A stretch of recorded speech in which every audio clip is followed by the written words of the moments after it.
Hey guys, how's it going? So, in this booster pack opening, I'm opening a card game I've never opened before, which is called Savage Beasts, the card game.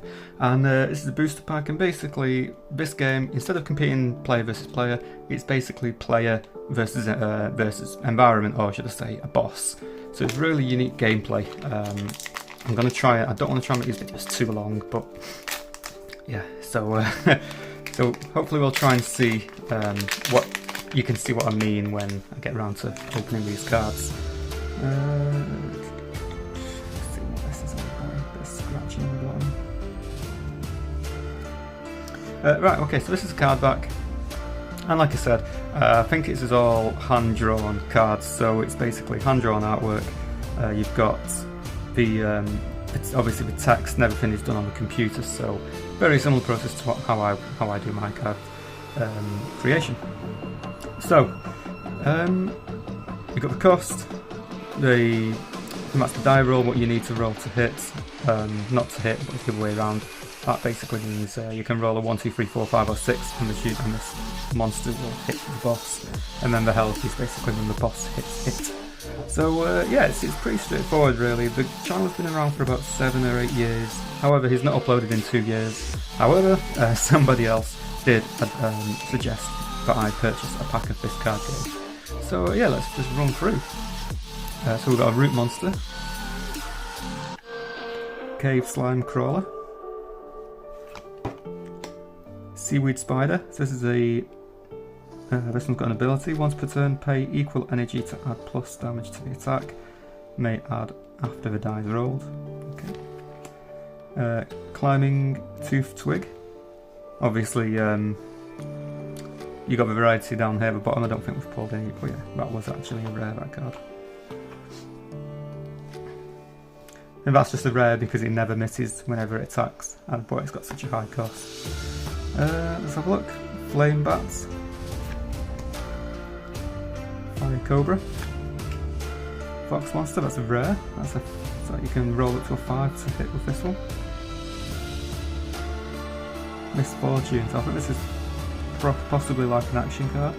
When drawn, discard this card and all beasts in your battle line have 3 or less. Another uncommon, Ash Sucker, Vampire Frog, Zuma Fly, Rabid Apple, it's a 1/1/1. DNA Monsters, an ultra rare down here, so that's pretty good. So let's have a look. Mimics DNA from other beasts. Bring this a bit closer to the camera. So it costs 6 to get in. When placed in a battle line, the DNA monster mirrors a chosen beast in the same battle line exactly. If the mirrored beast dies, the DNA monster chooses another beast. Health and damage equals 1 when there are no beasts. That's pretty cool. So it basically mimics the dice and health roll of another unit you've got in play. That's actually really good. For a cost of only 6, so for example, if you add, where's it going? First rare what I pulled, the root monster for example, it could mimic that at half the cost. That's really good. Another rare, Parasect monster, that's a 6/6 again, so that's pretty much the same as this one, pretty much the same stats and the same cost. We've got a special, spend 3 energy to attach to a fire beast to give it +3 health, cannot go above 6. That's Magma Shield.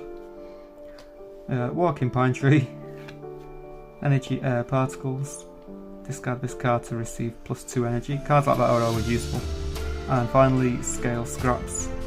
Spend 1 energy to attach to any beast to give it +1 health, cannot go above 6. Obviously, health cannot go above 6 because I think we've got the die roll, what comes into play with it, a d6. So yeah, we've got 4 rares, or should I say 3 rares and 1 ultra rare. I don't know what the pack quantities are, so yeah, it's pretty cool. And the idea behind this game is very unique. Like I said, it's PvE based.